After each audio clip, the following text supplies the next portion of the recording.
ओम नमस्ते जी। आपका स्वागत है आपका अपना चैनल आओ वेद पढ़े में। इस चैनल पर केवल आचार्य प्रदीप कुमार शास्त्री जी का ऑनलाइन व ऑफलाइन शास्त्रीय कक्षाओं के वैदिक व्याख्यान उपलब्ध होंगे।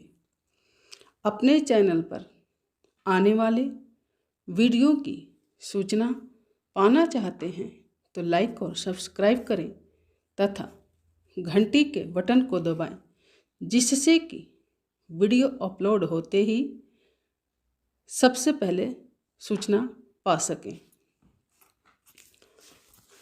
वेद पढ़ें पढ़ाएं, सुने सुनाएं, वेद का संदेश घर घर पहुँचाएं। ऋषि ऋण को चुकाएं, अपना कर्तव्य निभाएं, जीवन सफल बनाएं।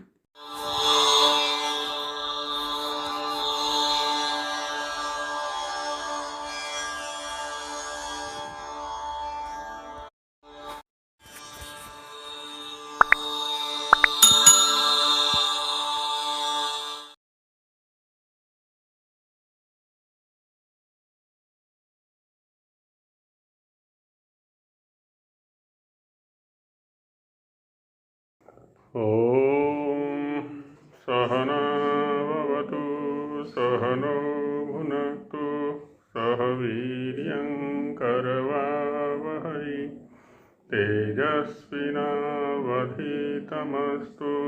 मा विद्विषावहै। ॐ शान्ति शान्ति शान्ति।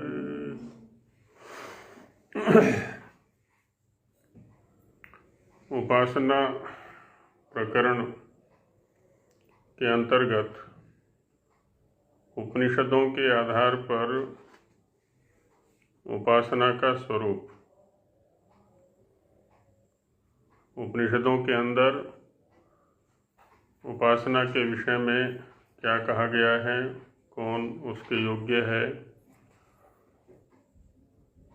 उसका स्वरूप क्या है, उसको कैसे करना है, तो ये सब चर्चा चल रही है। तो इसमें कल चर्चा की गई थी कि वह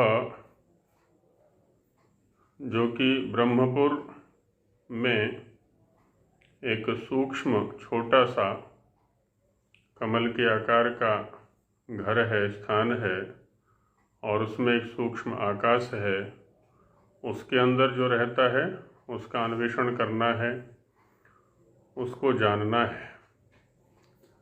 अब उससे कोई प्रश्न करे उपदेष्टा से कि वह कौन है जिसके अन्वेषण और जिज्ञासा की बात आप कह रहे हैं।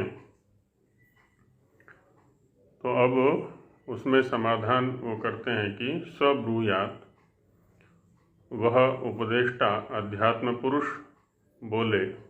ब्रूयात माने बोले। स ब्रूयात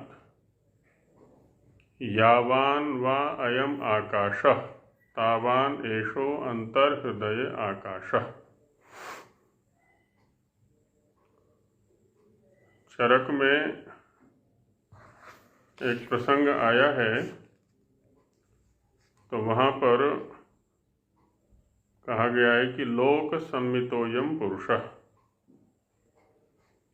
ये जो पुरुष है वह लोक सम्मित है, लोक के समान है,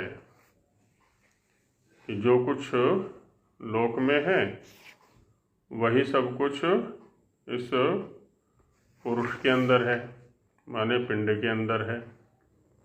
इसीलिए कहा जाता है यत् पिंडे तद ब्रह्मांडे, या यद ब्रह्मांडे तद पिंडे। तो ब्रह्मांड और पिंड की समानता वहाँ पर दिखलाई गई है। तो देखिए यहाँ पर भी वही कह रहे हैं कि यावान वा अयम आकाशः, जितना ये आकाश बाहर दिखाई पड़ रहा है। अयम माने जो हमें दिख रहा है, जो हमारी अनुभूति का विषय बन रहा है। तावान एषो अंतर्हृदये आकाश। अब चूंकि होता क्या है ना, परोक्ष विषय को समझाने के लिए या समझने के लिए प्रत्यक्ष का ही आश्रय लिया जाता है सदा। प्रत्यक्ष के आधार पर ही परोक्ष को समझने का प्रयास किया जाता है। तो जैसे पहले आकाश की चर्चा की कि वहाँ ब्रह्मपुर में पुंडरीक वेश्म के अंदर एक आकाश है। कहते वो आकाश कैसा है? तो कहते हैं जैसा ये आकाश है वैसा ही वहाँ पर भी आकाश है। और यहाँ पर यावान शब्द का प्रयोग किया कि जितना ये है उतना ही वो है। इसको हम इस प्रकार भी समझ सकते हैं, किसी भी इंद्रिय के द्वारा जब हम किसी विषय का ग्रहण करते हैं, जैसे चक्षुर इंद्रिय से हम एक वृक्ष का ग्रहण कर रहे हैं, कितना है वो वृक्ष? 20 फीट का है या 30 फीट का है, उसका विशाल आकार है। और किसी वस्तु का ग्रहण होना या ज्ञान होने से तात्पर्य होता है बुद्धि का उसी के आकार वाली हो जाना। बुद्धि का तदाकाराकारित हो जाना, उसी के आकार वाली हो जाना। इसको हम कहते हैं कि मुझे उस विषय का ग्रहण हो गया। जब हम 30 फीट के वृक्ष का ग्रहण कर रहे हैं, इसका मतलब 30 फीट का जो वृक्ष है ना वो हमारी बुद्धि में है। किसी 50 फीट या 100 फीट या उससे भी अधिक बड़ी बिल्डिंग का हम ग्रहण कर रहे हैं चक्षुर इंद्रिय के द्वारा। इसका मतलब बुद्धि उसी के आकार वाली हो गई है। अब हम ऐसे ही आकाश का ग्रहण कर रहे हैं, तो अंदर की जो क्षमता है ना वो बहुत विशाल है ग्रहण करने की। तो कहते हैं जितना ये आकाश है बाहर वाला उतना ही अंदर भी आकाश है। यावान वा अयम आकाश, जिस परिमाण वाला, जिस प्रमाण वाला यह आकाश है बाहर वाला, तावान एषो अंतर्हृदय आकाश, उतना ही आकाश वह है जो हृदय के अंदर है। उभे अस्मिन् द्यावा पृथ्वी अंतरेव समाहिते। तो कहते हैं कि जो ये द्यावा पृथ्वी है, द्यावा माने द्युलोक और पृथ्वी माने पृथ्वीलोक, तो ये जो दोनों हैं वे भी अंतरेव समाहित है ना, इसी के अंदर समाहित हैं। ये भी सब कुछ वहाँ समाहित है, जो कुछ भी बाहर है। तभी तो सादृश्य बनता है ब्रह्मांड और पिंड का। और उभौ अग्निश्च वायुश्च, ये अग्नि और वायु ये भी सूर्या चंद्रमसा उभौ, सूर्य और चंद्रमा ये दोनों भी। विद्युत नक्षत्राणि, विद्युत और नक्षत्र ये भी। यच्चास्य इह अस्ति यच्च नास्ति, और जो कुछ भी यहाँ हमें दिखाई पड़ रहा है, और बहुत सारा ऐसा कुछ भी है जो कि हमें दिखाई नहीं पड़ रहा है, उपलब्ध नहीं हो रहा है, हमारे इंद्रियों का विषय नहीं हो रहा है, तो वह सब कुछ सर्वम तत्सर्वम तद अस्मिन् समाहितम इति, है ना, वो सब कुछ भी इसमें समाहित है। अनुमान से भी ग्रहण करते हैं हम, शब्द से भी ग्रहण करते हैं और प्रत्यक्ष प्रमाण से भी ग्रहण करते हैं। 8 प्रमाण स्वामी जी महाराज ने दिए थे ना, तो वो सारा का सारा विषय हमारे पास है, हम ग्रहण कर रहे हैं, हमें ग्रहण करने का सामर्थ्य है। तो इस तरह से यहाँ पर लोक सम्मितता इस पिंड की दिखलाई कि जो कुछ भी यहाँ बाहर दिख रहा है वो सब अंतर हृदय आकाश में भी विद्यमान है। वो सारा का सारा।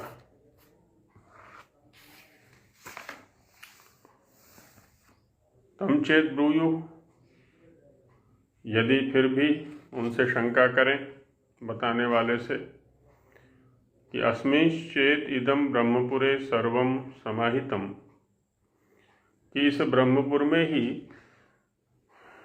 यदि सब कुछ समाहित हो गया है, सब कुछ समाया हुआ है, सर्वाणि च भूतानि सर्वे च कामा यदा एनत् जरा अवाप्नोति प्रध्वंसते वा किम ततो अतिशिष्यत इति। ऐसा ही कुछ प्रश्न वहाँ भी किया गया ना कठोपनिषद में, आचार्य यम से नचिकेता ने किया है कि जब ये शरीर नष्ट हो जाता है, मृत्यु को प्राप्त हो जाता है, बाद में कुछ अवशिष्ट रहता है कि नहीं रहता है? कुछ लोग कहते हैं रहता है, कुछ लोग कहते हैं नहीं रहता है। वो क्या है, उसका रहस्य क्या है? अब देखिए यहाँ पर भी प्रकारांतर से प्रश्न किया जा रहा है कि यदा जब एनत इस ब्रह्मपुर को, शरीर को, जरा अवापनोति, जब इसको, जरा माने बुढ़ापा, बुढ़ापा, जीर्णावस्था, जरा माने जीर्णावस्था, जब ये जीर्ण शीर्ण हो जाता है, इसके अंतरंग भी और बहिरंग भी, जो बाह्य कर्मेंद्रियां हैं, ज्ञानेंद्रियां हैं, हाथ पैर आदि जो कुछ भी है, सब शिथिल पड़ जाते हैं, जीर्ण शीर्ण हो जाते हैं। प्रध्वंसित वा, और एक स्थिति ये आती है कि नष्ट ही हो जाता है, प्राणहीन हो जाता है, मृत्यु को प्राप्त हो जाता है। किम ततो अतिशिष्यत इति, उसके बाद क्या शेष रहता है? तो कहते हैं कि जो वहाँ उस ब्रह्मपुर के अंदर है ना, उसको जरा की प्राप्ति नहीं हुआ करती, वह हिंसित नहीं होता है, वह नष्ट नहीं होता है। सब ब्रूयात, वह कहे कि नास्य जरया एतज्जीरयति, शरीर की जीर्णता से वह जीर्ण नहीं होता। शरीर अवश्य जरा को प्राप्त हो जाता है, जरा जीर्ण हो जाता है, जीर्ण शीर्ण हो जाता है, लेकिन शरीर की जीर्णता से वह जीर्ण नहीं होता है, जरा को प्राप्त नहीं होता है। और दूसरी बात थी प्रध्वंस की, विनाश की, तो न वधे न अस्य हन्यते, इस शरीर के वध से, शरीर की हिंसा होने से, शरीर के नष्ट होने से वह न हन्यते, नष्ट भी नहीं होता है।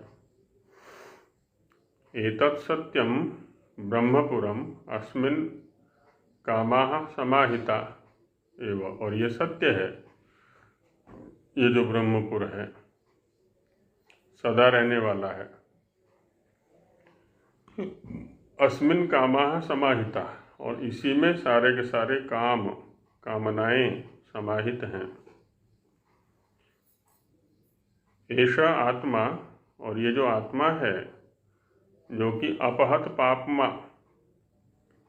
सभी प्रकार के रोगों से दूर है, किसी भी प्रकार का पापमा, पापमा वैसे पाप के लिए भी आता है, रोग के लिए भी आता है ना, रोग हैं तो सभी प्रकार के रोगों से दूर है। शरीर में तो रोग आते रहते हैं क्योंकि प्राकृतिक है ये, और प्राकृतिक परिवर्तनों का प्रभाव इस शरीर पर पड़ता रहता है।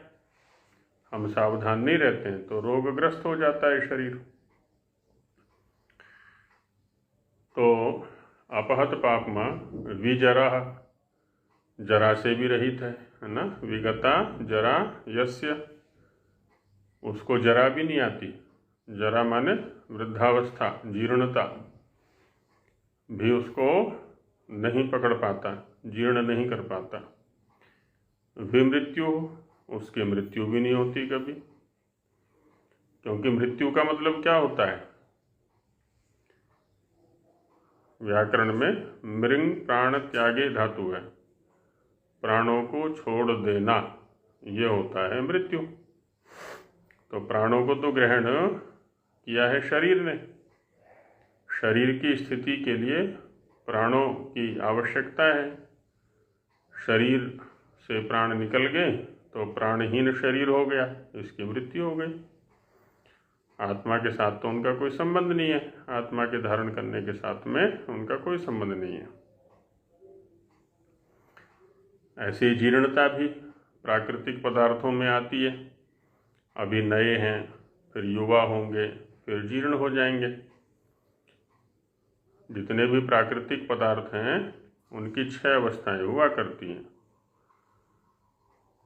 जायते माने उत्पन्न होना, अस्ति अस्तित्व में आना, विपरिणमते उसमें कुछ बदलाव होना, वर्धते उसमें वृद्धि होना, अपक्षीयते क्षीणता की ओर जाना, और विनश्यति नाश होना। और ये प्रत्येक पदार्थ के साथ में आत्मा इन सब से रहित है। जायते विनश्यति आदि के जो क्रियाएं हैं वो उसमें है ही नहीं। तो इसलिए कहा कि विमृत्यु हो, वह मृत्यु से भी रहित है। विशोक, शोक कब होता है? प्रायः वियोग होने पर। संयोग होने पर हमें हर्ष हुआ करता है और वियोग होने पर हमें शोक होता है। किसी पदार्थ का वियोग हो गया, किसी प्रिय वस्तु का या व्यक्ति का वियोग हो गया तो शोकग्रस्त। लेकिन वो तो ऐसा है ही नहीं। जो आत्मा है सर्वथा शोक रहित है, क्योंकि वह जानता है कि मेरा कोई नहीं है यहाँ पर, है ना, मैं तो मैं ही हूँ। ये प्रकृति तो भिन्न है। विजिघित्सा, विजिघित्सो, है ना, विजिघित्सा, विजिघित्सा घसलरी अदने। विजिघित्सा माने भूख रहित, खाने की इच्छा से रहित। उसको कुछ खाना भी नहीं चाहिए, है ना, खाने की इच्छा भी नहीं होती उसको। खाना जो क्रिया है इसका संबंध भी शरीर के साथ है, न कि आत्मा के साथ। इसलिए उसको कहा विजिघित्सा, है ना। किसी भी प्रकार के कुछ भी पदार्थ खाने की उसकी इच्छा नहीं होती है। सब कुछ शरीर तक सीमित है। ये शरीर ही मांगता रहता है, ये चाहिए, ये चाहिए, ये चाहिए, है ना। प्रकृति है, प्राकृतिक है, तो प्राकृतिक होने के कारण से प्राकृतिक पदार्थों की मांग ये करता रहता है बराबर। वो आत्मा विजिघित्सा है ना। ऐसे ही अपिपासा, उसको प्यास भी नहीं लगती कभी, है ना। अपिपासा माने पिपासा रहित है। पिपासा माने प्यास, तो किसी भी प्रकार की प्यास उसको नहीं लगती। और कैसा है? सत्य कामः, सत्याः कामाः यस्य स सत्य कामः। सारी की सारी कामनाएं जिसकी सत्य हैं, ऐसा है वह। और जब हम सत्यनिष्ठ होते हैं, सत्याश्रित अपने जीवन को बनाते हैं, चरित्र को बनाते हैं, तो सत्य काम हो जाते हैं।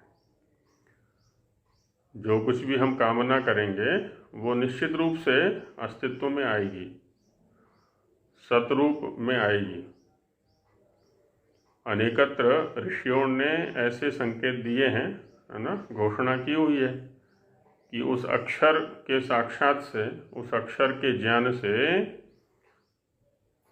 सब कुछ प्राप्त हो जाता है। अभ्युदय, निश्रेयस, है ना, जो भी चाहते हैं हम। तो काम दुख भवति, काम दुख, कामनाओं का दोहन करने वाला, कामनाओं को पूर्ण करने वाला वह हो जाता है। तो जो कुछ भी बोलते वो सब पूर्ण होता है। सत्य कामः, सत्य संकल्प, इसी प्रकार से उसके जो संकल्प हैं वो भी सत्य होते हैं, असत्य नहीं होते, मिथ्या नहीं होते कभी भी। सत्याः संकल्पाः यस्य स सत्य संकल्पः, सत्य संकल्पों वाला होता है। तथा ही एव इह प्रजा अन्वा विशन्ति, हाँ यथा, उसमें यथा दिया हुआ है। तो आगे तब प्रजा अन्वाविशन्ति यथानुशासनम तथा ही होना चाहिए। आगे यथा आ रहा है ना, आगे यथा आ रहा है, इसलिए है तथा ही होना चाहिए। यत और तद का नित्य संबंध होता है। तद पहले आ गया तो यद बाद में आएगा, यद पहले आ गया तो तद बाद में आएगा फिर। तथा ही एव प्रजा अन्वाविशन्ति यथानुशासनम।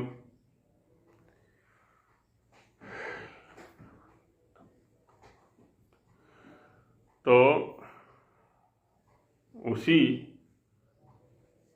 के पास में प्रजाएं अन्विष्ट होती हैं, प्राप्त होती हैं, जैसा कि अनुशासन है। अनुशासन है माने कथन है ऋषियों का। यम यमन्तभिकामाः भवन्ति, जहाँ पहुँच करके अपनी कामनाओं को पूर्ण करने वाले होते हैं। यम जनपदम यम क्षेत्र भागम तम तम एव उपजीवन्ति। अब जिस भी जनपद या क्षेत्र भाग माने किसी भी स्थान पर, तो उसको प्राप्त करके उपजीवन्ति माने उसके आश्रित रहते हैं। अब यहाँ होता क्या है, ये तो लोक व्यवहार में भी हम देखते हैं। कोई व्यक्ति थोड़ा भी ज्ञानी होता है ना, जिसको हम बुद्धिजीवी कहते हैं। एक बुद्धिजीवी होता है, एक श्रमजीवी होता है। तो श्रमजीवी की जो चेष्टाएं हैं, गतिविधियां हैं, वो प्राय बुद्धिजीवी के अनुकूल हुआ करती हैं। बुद्धिजीवी कौन है? जिसमें निर्णय लेने की क्षमता है। तो ऐसे व्यक्ति प्राय नेता बना करते हैं, या आगे IAS हैं, या और जो भी हैं अधिकारी वर्ग होते हैं ना। जो एक अधिकारी वर्ग होता है, कर्मचारी वर्ग होता है। तो कर्मचारी वर्ग जो है वो प्राय अधिकारी वर्ग के अनुसार चला करता है, क्योंकि निर्णय उसको लेने हैं। तो वैसे ही यहाँ दिखा रहे उच्च स्थिति में भी जो आत्मा ऐसा ऐसा है, ऐसा ऐसा होता है, तो सारी प्रजाएं उसी के अनुसार चला करती हैं। फिर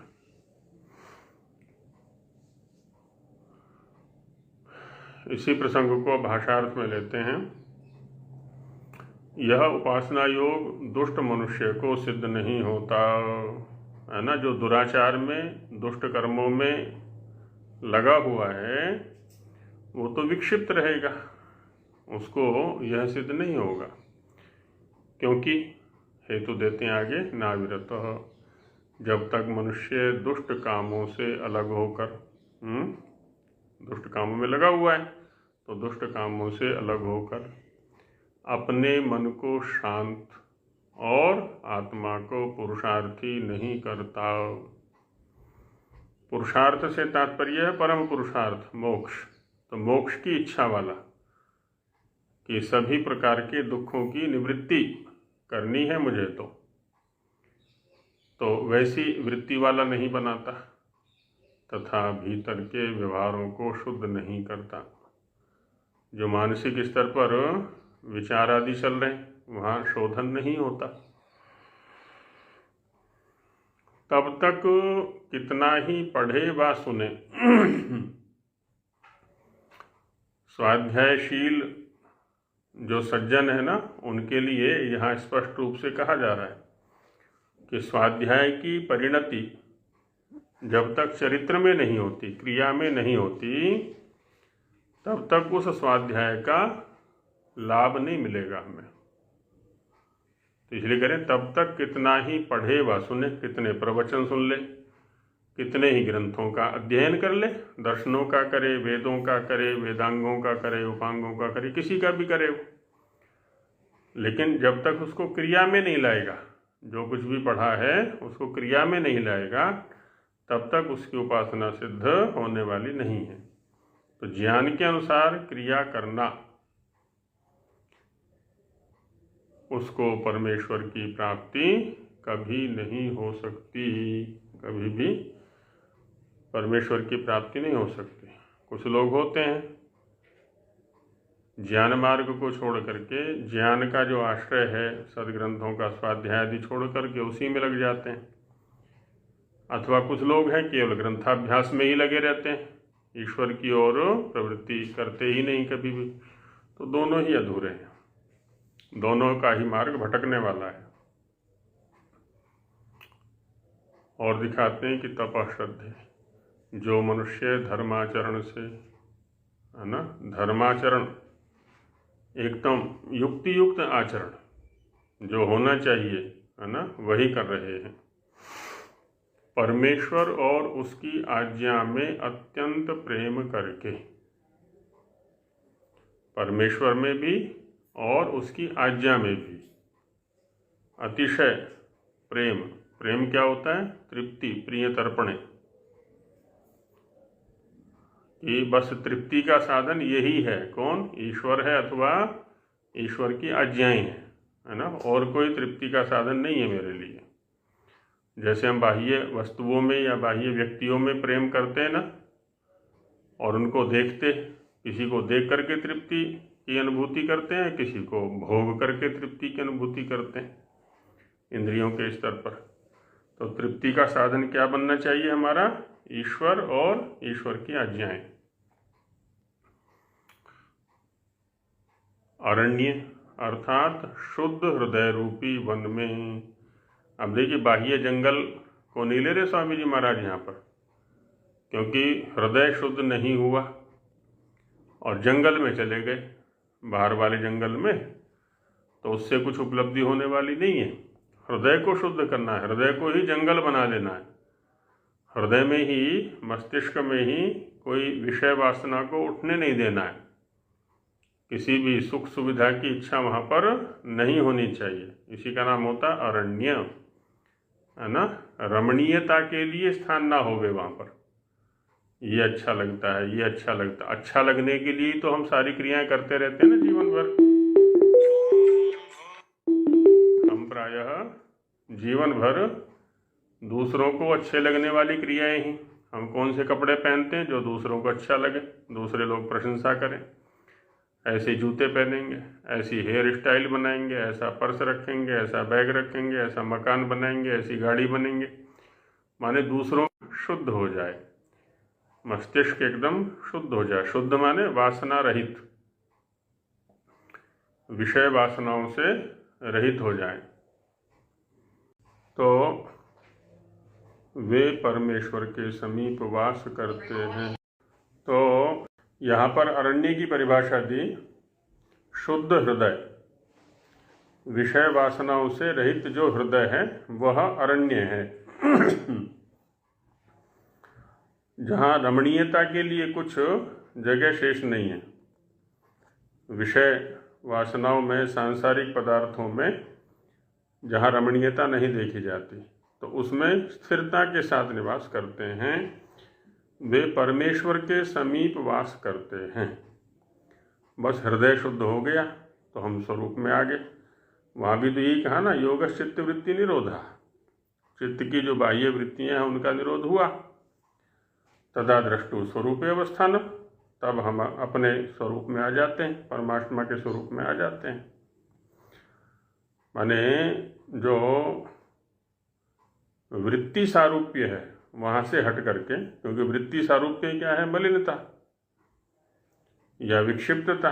वृत्ति सारूप्य से हट करके, है ना, दृष्टि स्वरूप में अवस्थिति हो जाना, तो बस यही है परमेश्वर की समीपता।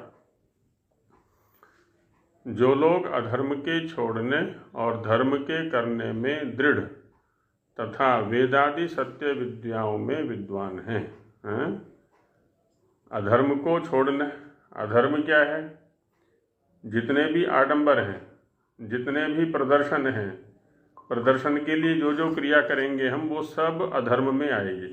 प्रदर्शन में दिखाने के लिए। और जब तथ्यों से, तत्वों से जुड़ करके हम किसी भी कर्म को करेंगे तो वो धर्म के अंदर आएगा। हमारे पास में ये समाधान होना चाहिए कि हम किसी क्रिया को क्यों कर रहे हैं। लक्ष्य हमारा स्पष्ट होना चाहिए, साधन हमारा स्पष्ट होना चाहिए। तो हम धर्म से जुड़ कर के कार्य कर रहे हैं, हम धर्म कर रहे हैं। हम धार्मिक हैं, हम धार्मिक हैं वहाँ पर। तो वही कह रहे हैं कि जो लोग अधर्म के छोड़ने और धर्म के करने में दृढ़ तथा वेदादि सत्य विद्याओं में विद्वान हैं, वेदादि सत्य विद्याओं के जानने वाले हैं, जो भिक्षाचर्य आदि कर्म करके संन्यास व किसी अन्य आश्रम में हैं। मुख्य जो भिक्षाचर्य जो मुख्य कर्म है वो संन्यास का है, क्योंकि संन्यास की अपनी कोई भौतिक प्रॉपर्टी नहीं है, कोई घर नहीं है, कोई चूल्हा नहीं, कोई चक्की नहीं, कोई और कुछ नहीं है, ऐसा परिव्राजक है। तो भिक्षा के माध्यम से ही जो मिल जाता है उसी से जीवन संचालन होता है उसका।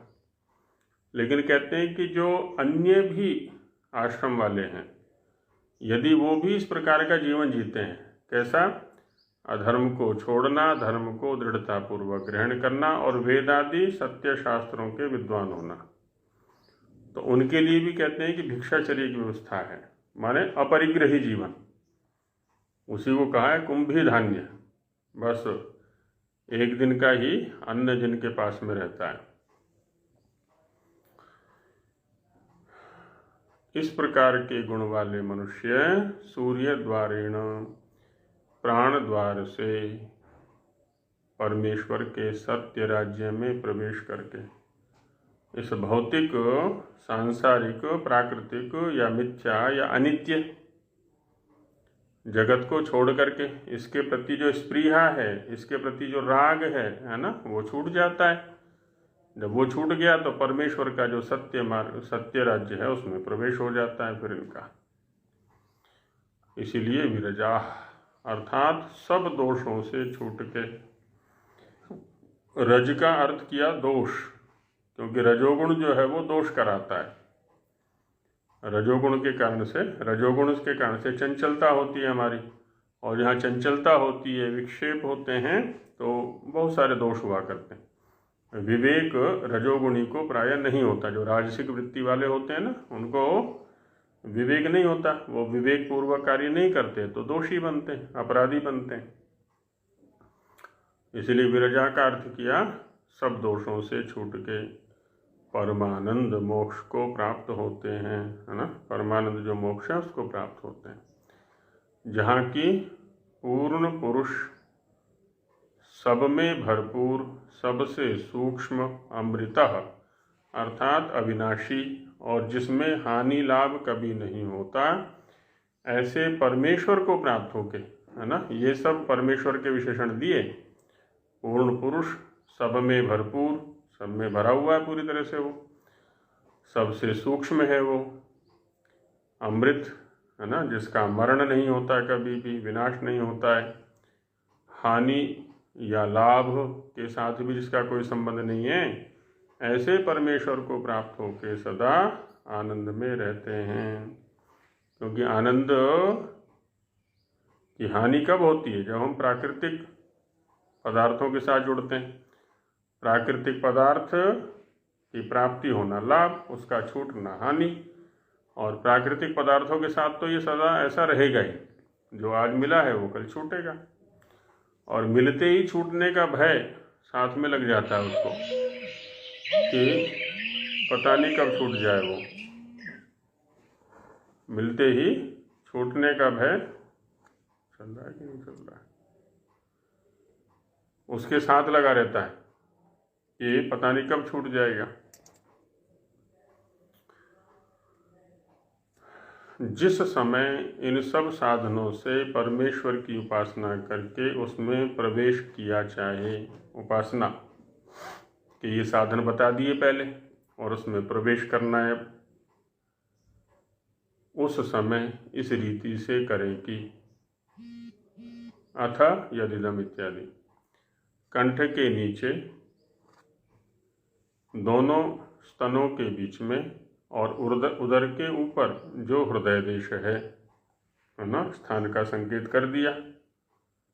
कंठ के नीचे दोनों स्तन और दोनों स्तनों के बीच में, तो हृदय है ना उदर के ऊपर, अब बीच में जो स्थिति बनेगी ना, क्योंकि जो हृदय है रक्त प्रक्षेपक यंत्र है, वो तो बाएं स्तन के नीचे रहता है प्रायः, और यहाँ पर कह रहे हैं बीच में, और उदर के ऊपर कह रहे हैं, तो थोड़ा सा हट करके, जिसको ब्रह्मपुर अर्थात परमेश्वर का नगर कहते हैं, है ना। ब्रह्मणः पुरम ब्रह्मपुरम, तो ब्रह्म माने परमेश्वर, तो परमेश्वर की नगरी वही है, परमेश्वर वहीं उपलब्ध होता है, क्योंकि हम भी वहीं रहते हैं। उसके बीच में जो गर्त है ना, वहाँ पर एक वेश्म, ऐसा कहा था ना वहाँ पर पुंडरीक, उसमें कमल के आकार, वेश्म कमल के आकार का एक घर अर्थात अवकाश रूप एक स्थान है, जहाँ पर हम रहते हैं उसी को वेश्म कहा जाता है, यह अवकाश है, स्थान है। और उसके बीच में जो सर्वशक्तिमान परमात्मा बाहर भीतर एक रस होकर भर रहा है, वहाँ है वह सर्वशक्तिमान परमेश्वर, जो कि अंदर भी है और बाहर भी है, एक रस है। वह आनंद रूप परमेश्वर उसी प्रकाशित स्थान के बीच में खोज करने से मिल जाता है। वहीं पर हम प्रयास करें खोजने का तो वहीं मिलेगा वो, दूसरा उसके मिलने का कोई उत्तम स्थान व मार्ग नहीं है। कहते मार्ग भी यही है और स्थान भी यही है। और कदाचित कोई पूछे कि अर्थात उस हृदयाकाश में क्या रखा है जिसकी खोज की जाए, क्यों कह रहे हो भाई उसकी खोज करने के लिए, वहाँ है क्या? तो उसका उत्तर यह है कि सच्चे सब याद हृदय देश में जितना आकाश है वह सब अंतर्यामी परमेश्वर ही से भर रहा है, कि सारा का सारा उस परमेश्वर से परिपूर्ण है। और उसी हृदयाकाश के बीच में सूर्य आदि प्रकाश तथा पृथ्वी लोक, अग्नि, वायु, सूर्य, चंद्र, बिजली और सब नक्षत्र लोग भी ठहर रहे हैं। वही तो आधार है इन सब का, लोक लोकांतर, ग्रह ग्रहांतरों का, उपग्रहों का, सबकी स्थिति का वही आधार है। अब वो आधार वहाँ हृदयाकाश में है, इसलिए ये सब भी वहीं ठहरे हुए हैं। जितने दिखने वाले और नहीं दिखने वाले पदार्थ हैं वे सब उसी की सत्ता के बीच में स्थिर हो रहे हैं। सब कुछ उस परमेश्वर परमात्मा की सत्ता के बीच में ही स्थिर है। इसलिए कहा ना उसको कि वो बड़े से भी बड़ा है, अणोरणीयान महतो महीयान, छोटे से भी छोटा। छोटा देखने चलेंगे तो उससे छोटा सूक्ष्म कुछ नहीं मिलेगा, तो माने सबके अंदर है वो। और जब बड़ा देखने चलेंगे तो उससे बड़ा भी कोई नहीं है, सब कुछ उसके अंदर है ना। एक विलक्षण स्थिति है परमेश्वर की, सबके अंदर स्थिति उसकी और सब कुछ की उसके अंदर स्थिति।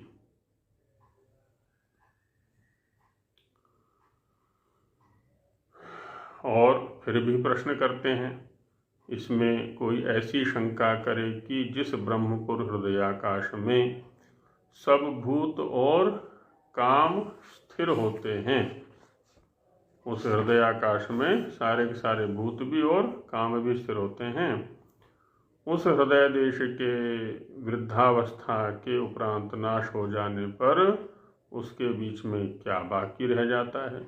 जो वो हृदय देश है वो तो वृद्धावस्था से जीर्ण हो जाता है अथवा नष्ट हो जाता है, तो फिर वहाँ क्या बाकी रहेगा कि जिसको तुम खोजने को कहते हो?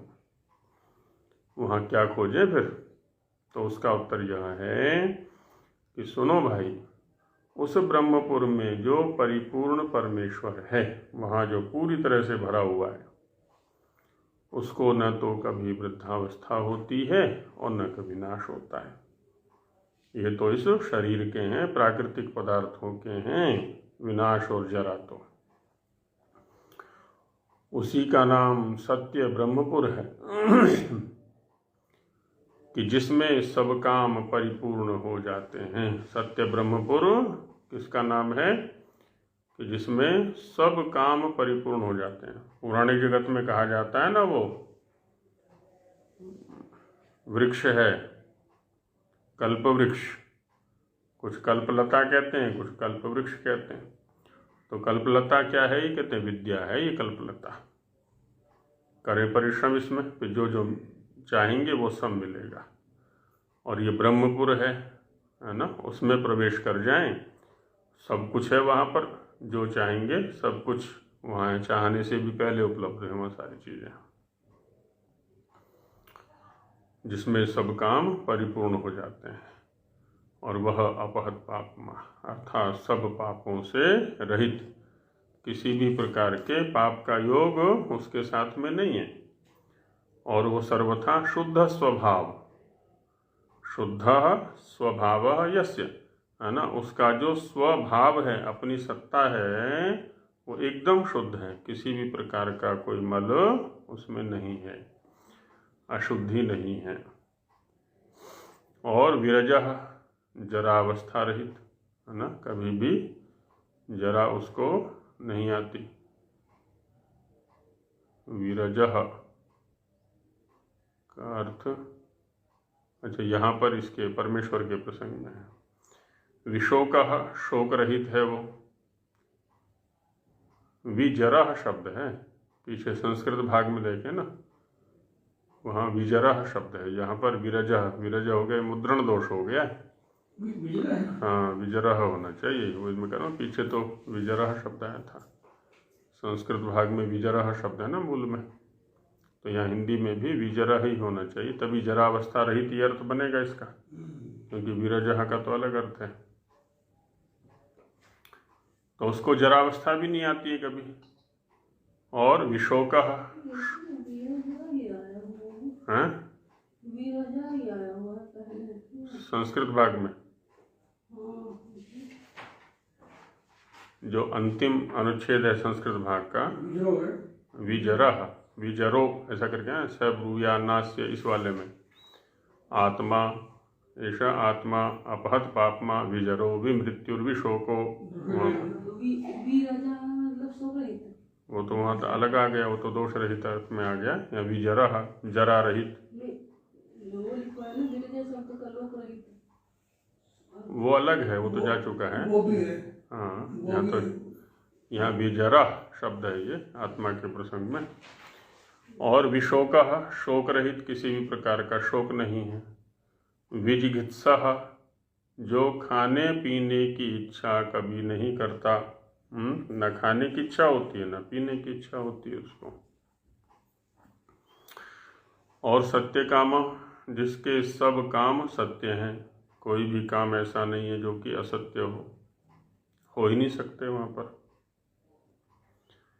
और इसीलिए सत्य संकल्प, जिसके सब संकल्प भी सत्य हैं। हमारी भी स्थिति वही हो सकती है, हो जाती है जब हम वहाँ पहुँचते हैं, उस अवस्था में पहुँचते हैं। उसी आकाश में प्रलय होने के समय सब प्रजा प्रवेश कर जाती है। जब प्रलय काल होता है तो सारी की सारी प्रजा वहीं परमेश्वर में ही प्रवेश कर जाती है। उसमें दिखाते हैं ना कृष्ण जी का विराट रूप, महाभारत में दिखाया था ना, तो उसमें से सब कुछ निकल रहा है और अंत में सब कुछ उसी में समाहित हो गया। निकलता हुआ भी दिखाते हैं और अंदर प्रवेश करता हुआ भी प्रलय काल में दिखाते हैं। तो सब कुछ परमेश्वर के अंदर रहता है, क्योंकि इतना विशाल स्वरूप है उसका। सब कुछ उसी से उत्पन्न होता है, उसी में उत्पन्न होता है, उसी में लय को प्राप्त हो जाता है। और उसी के रचने से उत्पत्ति के समय फिर प्रकाशित होती है ना। जब वो रचना का संकल्प करता है तो सब कुछ फिर प्रकाशित हो जाता है, प्रकट हो जाता है। इस पूर्वोक्त उपासना से उपासक लोग जिस जिस काम की, जिस जिस देश की, जिस जिस क्षेत्र भाग अर्थात अवकाश की इच्छा करते हैं, उन सबको वे यथावत प्राप्त होते हैं। अब यहाँ अंत में जो कहा ना कि उपासक लोग इस उपासना से जब इस प्रकार की उपासना करते हैं वहाँ पहुँच गए परमेश्वर के समीप। अब जो भी कामनाएं होंगी उनकी, क्योंकि वो भी सत्य संकल्प होंगे और सत्य काम होंगे, तो सब कुछ पूर्ण होगा। यही है कि इस तैयारी के साथ वहाँ चलना पड़ेगा।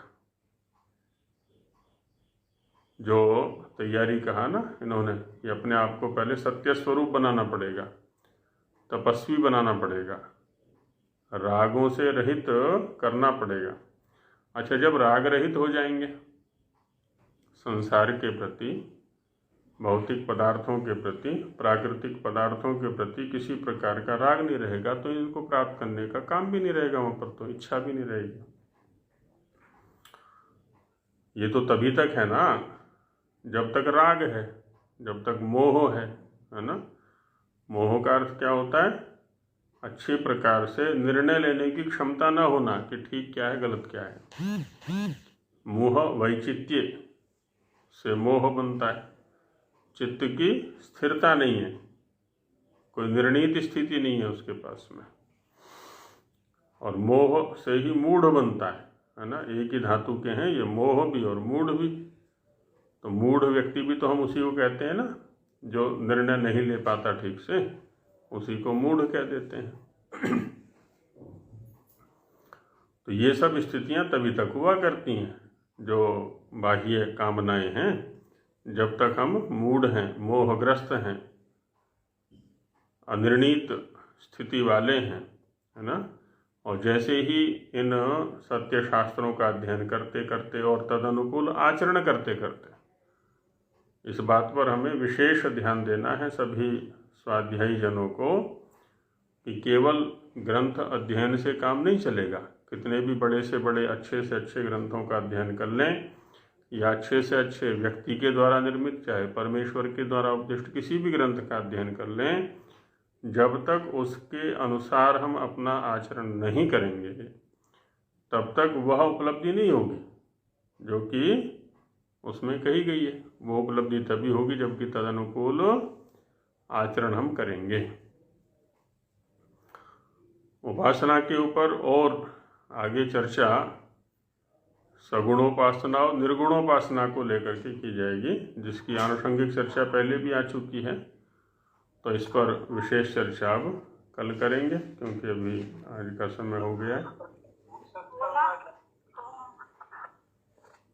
ओम सहना भवतु सहनौ भुनक्तु सह वीर्यं करवावहै तेजस्विनावधीतमस्तु